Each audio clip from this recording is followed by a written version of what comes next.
On va passer au niveau 4, donc qui s'appelle téléphone.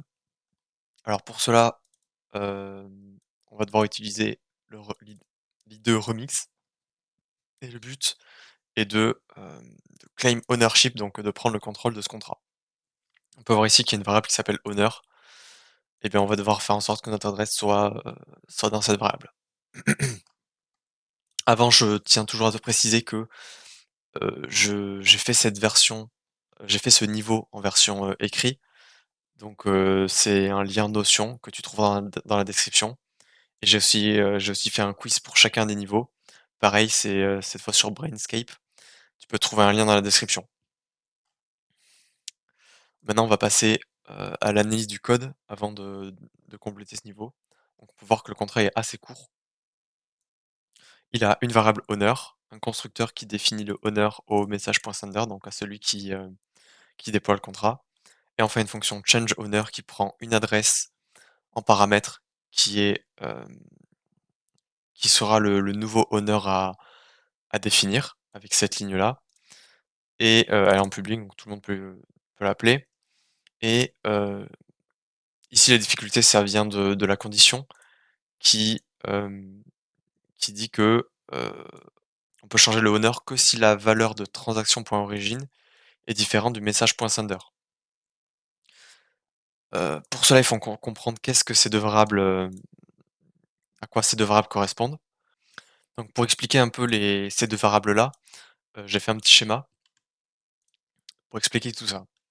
Alors quand on a un compte, donc un externally owned, donc un EOA, lorsqu'il appelle un contrat intelligent, le message.sender, il va être égal à l'adresse de cette personne du EOA, du EOA.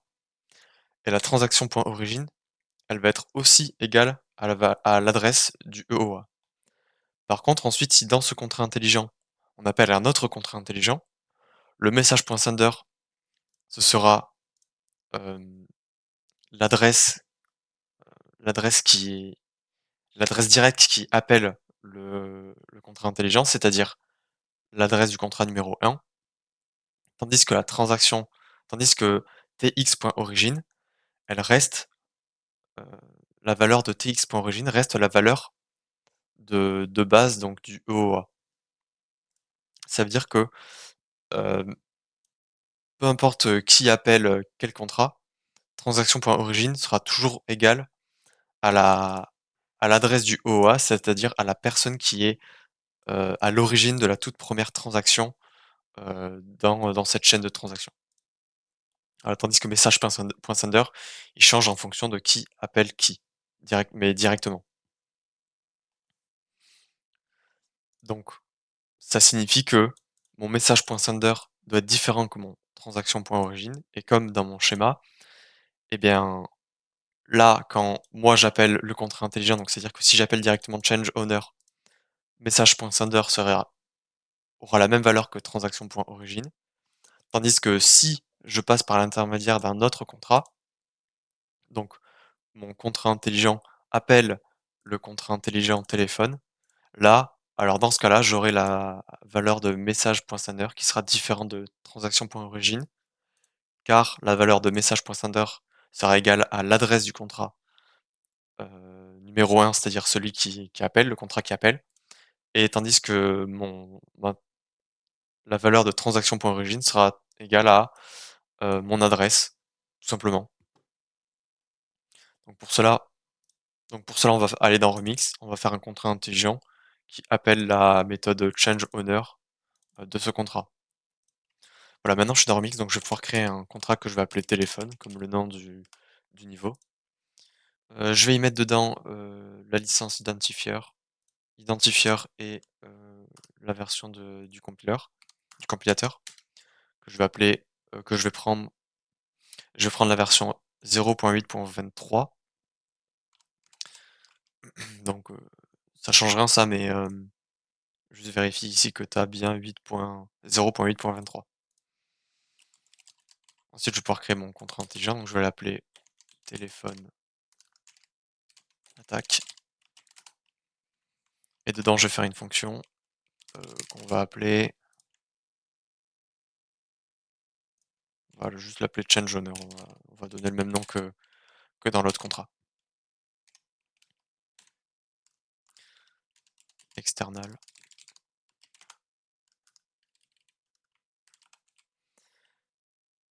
Et donc là, pour appeler le contrat de base, je vais avoir besoin de l'adresse du contrat,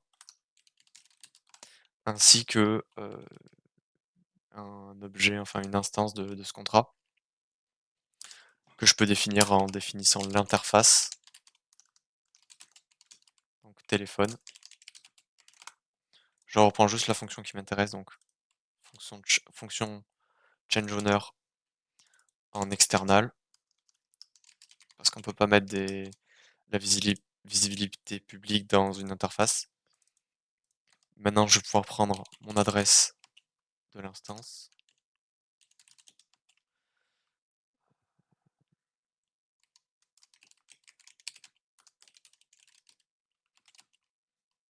Pour cela, je vais juste accéder à l'instance.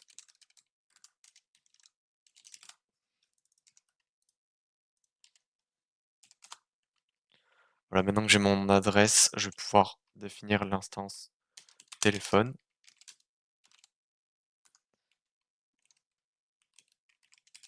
Je vais l'appeler téléphone contract, et elle aura comme valeur téléphone.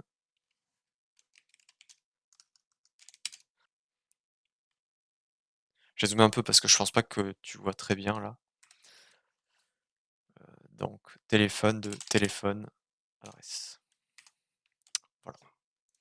Maintenant je peux l'appeler la fonction changeOwner, et le owner euh, ce sera, euh, ce sera moi. Ce sera celui qui appelle cette fonction là, donc ce sera moi. Et ça devrait être tout. Donc maintenant je vais publier. Donc maintenant je vais publier le contrat. Euh, on peut, quand je fais CTRL S, ça le compile automatiquement, mais sinon tu cliques sur Compile. Je prends Injected Provider MetaMask, parce qu'on travaille sur le Sepolia testnet. Et ensuite je prends le bon contrat, donc téléphone attaque, que je déploie. Et une fois qu'il est déployé, je vais appeler la méthode changeOwner, qui permettra donc de passer la condition transaction, transaction.origin, qui doit être différente du message.sender, et qui mettra le owner de notre instance du niveau à mon adresse à moi, parce que message.sender correspond à mon adresse ici à ce niveau-là de la fonction. Voilà, donc je fais la transaction change owner.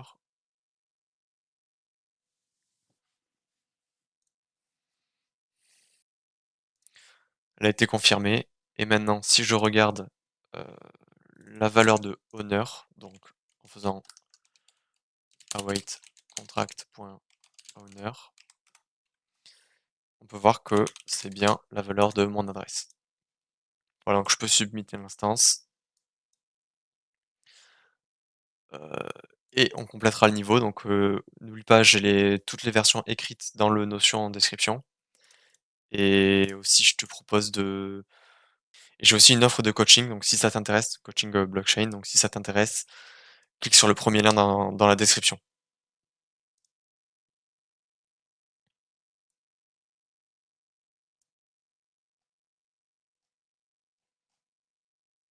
Et voilà, on a complété le niveau.